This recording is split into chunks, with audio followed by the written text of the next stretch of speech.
Alors, bonjour à toutes et à tous et bienvenue dans le podcast d'aujourd'hui présenté par Women Tech.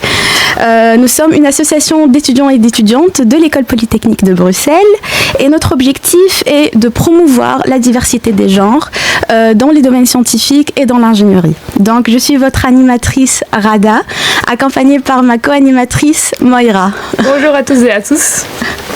Donc, on accueille aujourd'hui avec nous Amira Trill-Turlet, bienvenue. Bonjour. Qui nous rejoint depuis Paris d'ailleurs.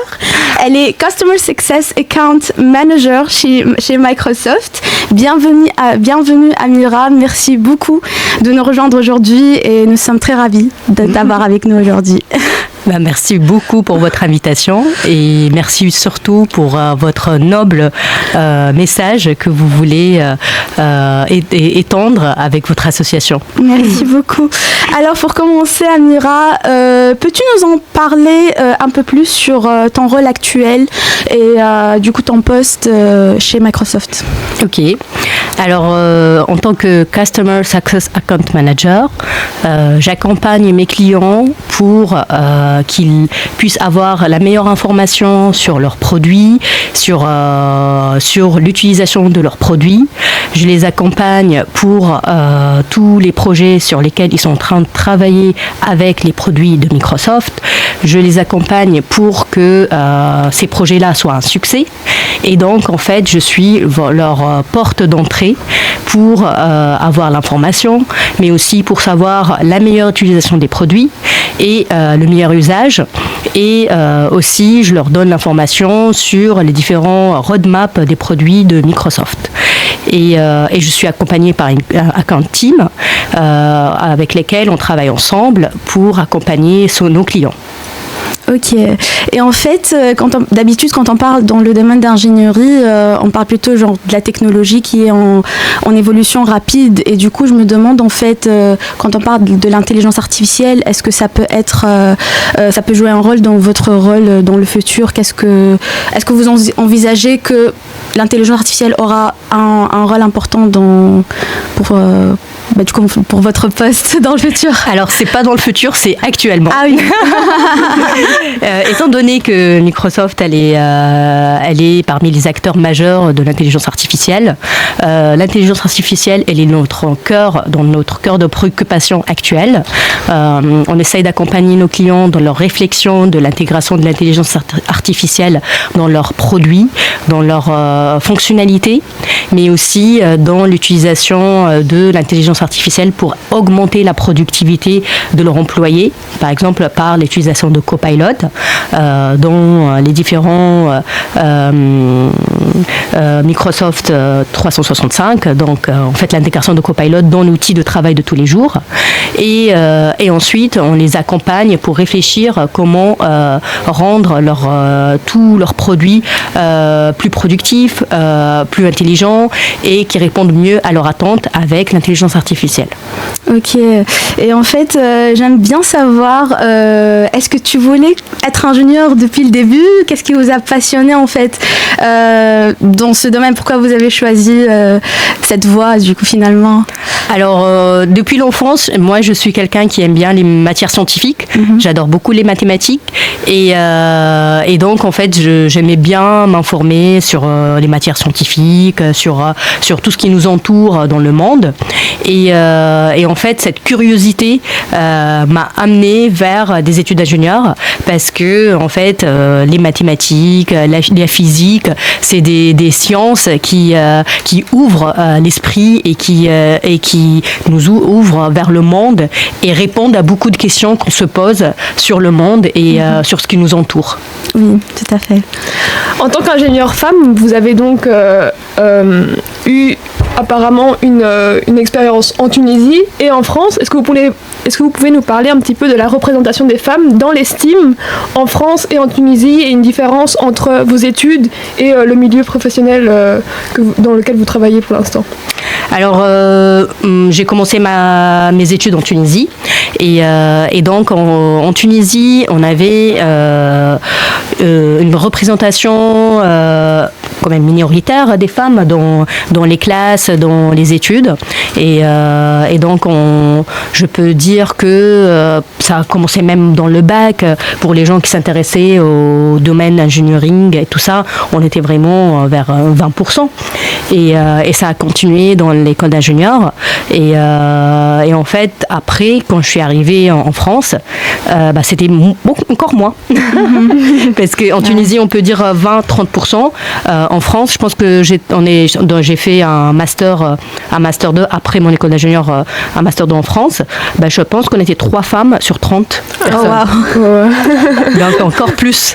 Et en fait, j'ai remarqué que en Tunisie, il y a beaucoup de femmes qui s'intéressent au domaine de l'IT, au l'engineering, parce qu'on a eu des ouvertures dès notre jeunesse vers ces domaines-là, avec des clubs qui étaient vraiment créés dans tout le pays pour faire connaître l'informatique, pour faire connaître les métiers de la tech. Et du coup, ça a donné envie à beaucoup de femmes de s'intéresser à ces métiers-là. C'est quelque chose que j'ai trouvé moins en France. Et c'est quelque chose sur lequel je travaille avec une association qui s'appelle Elle Bouge. Et en fait, on va dans les lycées en France pour faire connaître les métiers de l'informatique et les différentes formations qui peuvent te donner une carrière dans l'informatique. Waouh, c'est vraiment très intéressant. Et comment est-ce que vous avez eu cette idée, qu'est-ce qui vous a passionné au début? C'est le fait de ce changement entre la Tunisie et la France et le fait de voir qu'il y avait beaucoup moins de femmes qui vous a passionné par rapport à ce sujet? Alors moi, je suis quelqu'un qui était passionné par des sujets de justice sociale depuis que j'étais dans la Tunisie. Et en fait, quand j'ai découvert que en fait, il y a des femmes qui n'ont pas l'information que en fait, les métiers de l'informatique peuvent être ouvertes à elles et peuvent correspondre à leur ambition de carrière, je trouvais ça dommage. C'est pour ça que je me suis engagée dans des associations pour faire connaître ces métiers-là et pour les encourager à faire ces carrières-là, parce que c'est des carrières qui sont intéressantes et qui sont ouvertes à tout le monde, et aussi pour aller travailler ce stéréotype de en fait c'est des métiers plus pour les hommes, c'est des métiers pour les mecs, c'est des métiers pour les geeks. Or en fait c'est des stéréotypes qu'on peut avoir des images qu'on a vues, et en fait non, la femme elle a sa place dans les métiers de l'informatique, la femme elle peut très bien réussir dans les métiers de l'informatique, et ça en fait parfois les lycéennes ou les collégiennes ils n'ont pas cette information. Et plus par rapport au métier de l'ingénieur, pendant votre boulot, est-ce que vous avez, quand un problème se présente, est-ce que vous avez une méthode ou des réflexes créatifs pour résoudre certains problèmes? Alors, le premier réflexe que j'ai, c'est prendre de la hauteur. C'est ne pas agir sur la minute qui suit. En fait, c'est important quand on a un problème de prendre de la hauteur et de comprendre le problème. Parce qu'en fait, si on agit vite, on peut prendre des actions qui sont complètement erronées. Et donc, en fait, le plus important, c'est prendre de la hauteur, de prendre le temps de réfléchir et de questionner ce problème. Et quand ça vient de quelqu'un ou d'une personne, aller parler avec la personne et pour mieux comprendre le problème. Parfois, en fait, le problème qui a été exprimé, c'est pas ça le vrai problème. Parfois, en fait, ça cache d'autres choses derrière.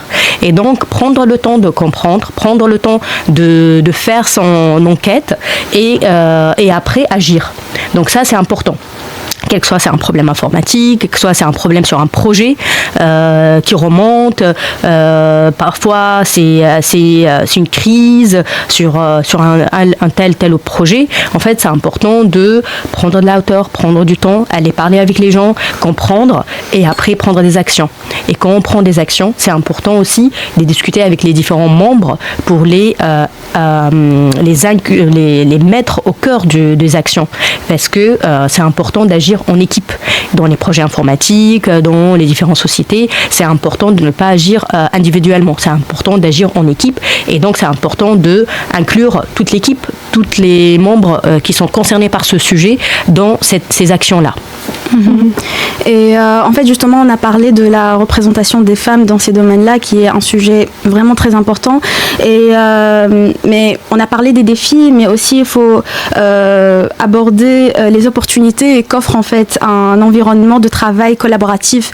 Donc, ma question c'est, est-ce que tu peux partager une expérience où tu as travaillé avec une équipe diversifiée et qu'est-ce que ça a en fait ajouté? Comment ça a enrichi ton travail?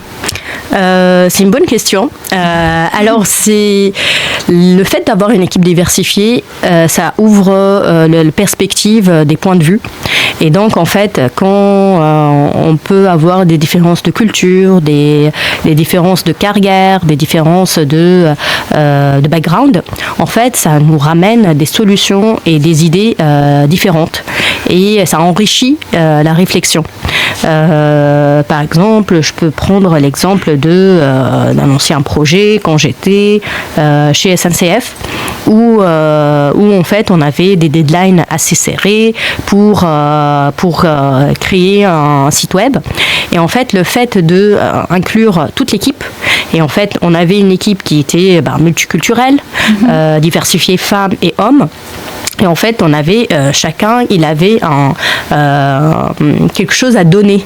Et en fait, le fait de partager des difficultés ou des deadlines assez serrés, en fait, chacun, il a pu ramener des propositions différentes pour qu'on puisse travailler efficacement et arriver au deadline avec l'objectif bien accompli. Et ça, c'est important de le faire avec des différentes idées et une équipe diversifiée qui donne un peu de son background et qui donne vraiment différentes idées différentes. Ça me fait penser un peu à l'idée du mentoring. Est-ce que vous avez eu un mentor durant vos études ou même maintenant dans votre entreprise? Est-ce qu'ils ont amené un soutien particulier? Est-ce que vous pouvez nous en parler un peu plus? Ok. Alors, j'ai pas eu de mentor dans mes études. J'ai eu des mentors à travers les associations dans lesquelles j'étais active et donc je trouve que l'idée de mentoring et des rôles modèles est très importante. Parce qu'en fait, parfois, on pense qu'il y a des choses sur lesquelles on peut pas arriver à un point où on peut pas atteindre nos objectifs. Et en fait, quand on a des rôles modèles qui nous montrent que, mais si, c'est possible, en fait, ça nous enlève ces blocages internes qu'on a à l'intérieur de nous. Moi, quand j'étais active, par exemple, dans une association qui s'appelle Women of Influence, c'est une association qui est de managers et des C-level en France. En fait, j'ai vu des femmes qui avaient des anciens rôles de manager devenir des femmes qui ont un rôle de C-level, CEO, CTO, ou même créer leur propre boîte. Et là, on dit, en fait, c'est possible. C'est possible pour une femme d'arriver à un rôle de C-level. C'est possible pour une femme de créer une entreprise. Et c'est important parce que, en fait, ça nous permet de se projeter et d'enlever ces blocages internes. Et aussi de travailler sur nous-mêmes pour dire, en fait, de quoi j'ai besoin pour arriver à ce stade. Et du coup, en fait, on commence à agir à notre présent, agir à notre futur. Au lieu de dire, non, ça c'est impossible. Non, on dit, c'est possible. Pour arriver là, de quoi j'ai besoin? De me former, de m'entourer de femmes comme ça pour arriver à cette mentalité, à cette façon de réfléchir. Et après, une fois qu'on a mis en place les actions, on peut réussir, on peut atteindre ces objectifs-là. Donc ça, c'est par rapport au genre de mentoring que j'ai eu. Après, au sein de Microsoft, on a un système de mentoring où j'ai un buddy qui m'accompagne dans mon travail, surtout que je viens d'arriver, et donc qui m'accompagne sur la phase d'onboarding, la prise en main des process, le fonctionnement et tout ça. Et ça, c'est important parce que quand on arrive dans une grande boîte, c'est important d'être accompagné et d'être entouré des gens bien sains qui nous accompagnent et qui nous forment. Donc en fait, cette initiative de mentor, pour vous en tant que vous, Amira, comment vous défendez en fait ces valeurs-là dans votre environnement de travail maintenant, puisque vous avez dit que c'est maintenant que vous commencez, du coup, il n'y a pas longtemps. Maintenant, comment ça se passe, du coup, pour comment dire ça, du coup défendre ses valeurs en fait. Alors moi, quand je travaille avec des gens, le mentoring, ça peut s'appliquer tous les jours. On peut être mentor de quelqu'un, d'un étudiant, de quelqu'un qui vient d'arriver dans l'entreprise ou de quelqu'un qui est en train de changer de poste. Donc en fait, quand on a de l'expérience, on peut être mentor. Et quand on a de l'expérience sur quelque chose, on peut donner du feedback à des gens qui viennent d'arriver, des gens qui changent de poste. En fait, c'est le mentoring, c'est quoi? C'est donner du feedback grâce à notre expérience et donner des conseils. Et ça, en fait, c'est quelque chose de vraiment très positif et qui peut faire gagner beaucoup de temps à quelqu'un qui sort d'une école, qui vient de commencer un nouveau job, qui vient d'entrer dans une nouvelle boîte ou qui vient de changer de poste. Et donc, le fait d'être accompagné ou d'être entouré par des gens qui donnent des feedbacks, qui lui disent en fait c'est bien ce que tu fais mais tu peux faire comme ça ou tu peux faire ça ou est-ce que tu as réfléchi à ça ou tu sais qu'il y a une formation sur telle chose qui peut t'intéresser ou qui peut t'aider, ça c'est vraiment ça c'est le mentoring et ça c'est vraiment un trésor qu'on peut donner à quelqu'un dont il a besoin quoi. En parlant de l'inclusion des femmes, pour l'inclusion des femmes, les politiques sociales jouent un rôle majeur. Pourriez-vous nous parler des protections sociales concernant le congé parental dans les 2 pays dans lesquels vous avez vécu ? Alors, je vais commencer par la France, puisque j'ai eu mes enfants en France.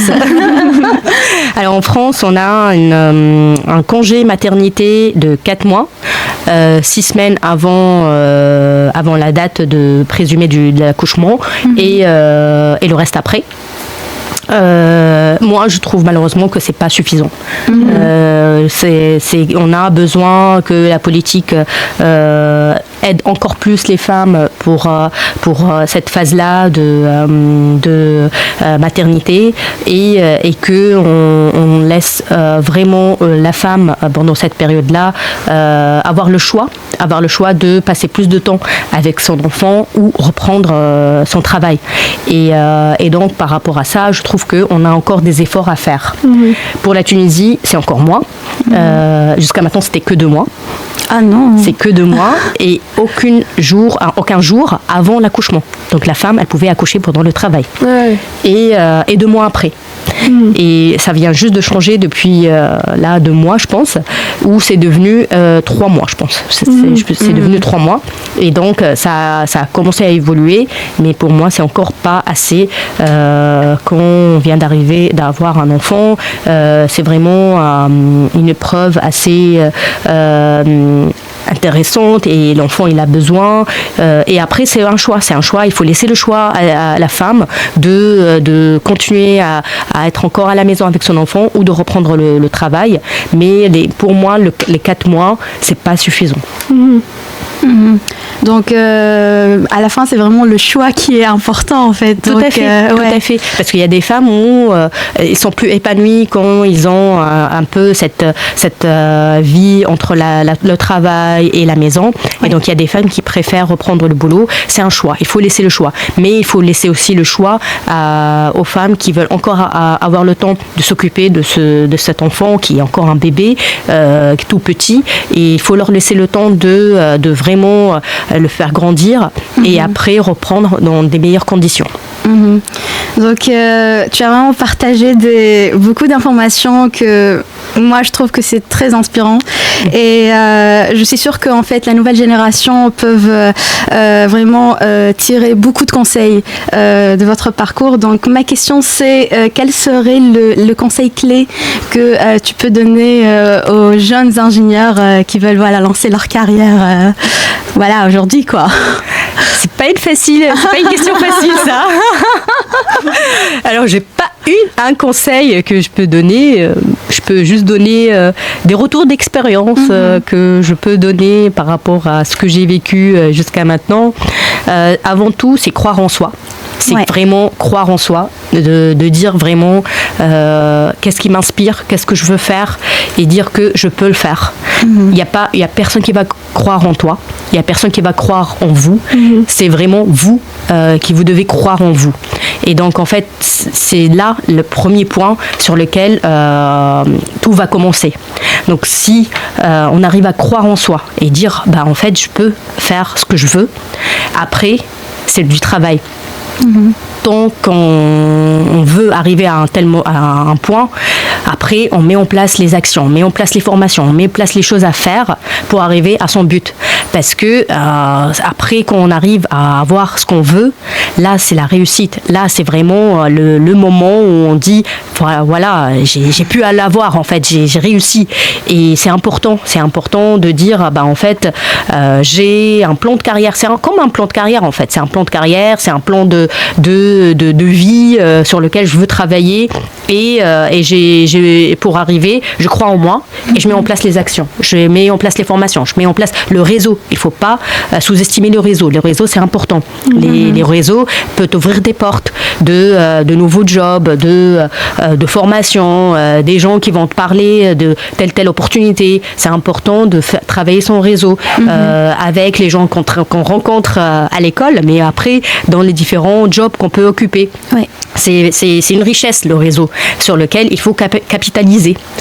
Et après, il ne faut pas dire que si je veux avoir une carrière, je ne peux pas avoir une vie de famille, ou je ne peux pas avoir une vie épanouie, ou je ne peux pas avoir faire des hobbies, faire par exemple du sport, voyager. Non, en fait, c'est de l'organisation. Il faut savoir s'organiser. On peut avoir une carrière intéressante, à faire vraiment des beaux jobs dans des belles entreprises et profiter de sa vie et voyager et avoir une carrière aussi dans le sport ou moi je dirais pas un pro mais avoir une vie de famille. Il faut s'organiser et dire bah en fait à chaque moment de ma vie qu'est-ce que je mets en priorité. Et en fait c'est comme ça en fait la vie à chaque fois il y a des priorités. Il y a des moments où bah en fait je dis que ce moment-là c'est la priorité, c'est je sais pas, c'est mon premier job. Et ben en fait je vais me focaliser sur mon premier job pour sécuriser cette première étape de ma vie. Et après je me dis bah maintenant dans cette époque-là, bah, ma priorité c'est trouver un amoureux. Et ben je vais me focaliser pour trouver un amoureux. Et en fait c'est des objectifs, c'est des objectifs. Et il faut dire bah la vie en fait c'est des objectifs. Et c'est pas pour dire bah en fait non il faut me faire des plans pour tout. Bah non en fait c'est quand on veut atteindre quelque chose et on essaye de faire en sorte d'arriver en mettant de l'énergie dans ça, tout simplement en fait. Pour conclure sur une note plus personnelle, est-ce que vous avez une recommandation culturelle à nous proposer ? Ça pourrait être une représentation de la condition des femmes ou d'autres minorités. Ça pourrait être un livre ou un film ou une chanson, peu importe. J'ai pas réfléchi à ça. Alors, je vais réfléchir. Parce que nous, par exemple, en Belgique, ça a fait beaucoup de bruit. Il y a une chanteuse qui s'appelle Angèle, qui a fait une chanson qui s'appelle Balance ton quoi, qui du coup met en avant la condition de la femme en Belgique et environ dans tout le monde, parce que c'est très culturel, enfin pas très culturel justement. Et donc peut-être qu'il y a la même chose en France ou en Tunisie, ou peut-être même un livre que vous avez vu. Il y a un film que j'ai vu. En fait, j'étais active dans l'école d'ingénieurs dans un club ciné et à l'époque, on a projeté le film Persepolis. Ah oui. Et c'est un film sur lequel il a fait beaucoup parler et ça a fait beaucoup débat au sein de l'école par rapport à cette perception de la femme et par rapport à la situation de la femme dans ce film-là. Très bonne recommandation. Donc, merci beaucoup pour ces échanges fascinants, Amira, et pour avoir partagé ton parcours avec nous. Avant de terminer, est-ce que tu as quelque chose à ajouter ? Qu'est-ce que je peux ajouter ? Non, mais je vous dis bravo par rapport à ces initiatives que vous êtes en train de faire. Merci. Ne vous estimez pas chaque action que vous êtes en train de faire parce que en fait, on a besoin de mettre en place des actions pour les femmes. Il y a des gens qui disent, en fait, les féministes ou les associations qui parlent de la femme dans la tech, en fait, c'est bon, il y a des femmes, de quoi ils parlent, c'est quoi leur intérêt? En fait, non, il n'y a pas assez de femmes dans la tech parce qu'il n'y a pas assez d'informations pour les femmes par rapport à ce domaine, par rapport à ces perspectives. Il n'y a pas assez de femmes dans des postes de manager parce qu'on n'encourage pas assez les femmes pour prendre des postes de manager, pour prendre des responsabilités. Et aussi, il y a beaucoup de stéréotypes dans plusieurs entreprises où, en fait, les postes de management, c'est plutôt donné aux hommes parce que la femme, elle peut avoir des enfants, elle peut avoir un congé maternité, donc elle peut s'absenter. Donc ça impacte les femmes par rapport à leur carrière, par rapport à leur perspective, par rapport à leur objectif. Et donc tout ça ne peut pas être résolu tout seul. On a besoin de femmes vraiment motivées et volontaires et bénévoles dans des associations pour faire bouger les choses. Sinon, les choses ne vont pas bouger tout seules. Donc, je vous dis bravo et je dis à toutes les femmes, prenez le combat parce que les choses ne vont pas changer toutes seules. Merci beaucoup, Amira. C'était vraiment un grand plaisir. Merci beaucoup d'accepter notre invitation. Avec plaisir. Et je veux aussi dire un grand merci à vous tous d'avoir écouté ce podcast. Et n'hésitez pas à nous suivre pour plus de discussions intéressantes. C'était Women Tech et on vous dit à la prochaine. Merci.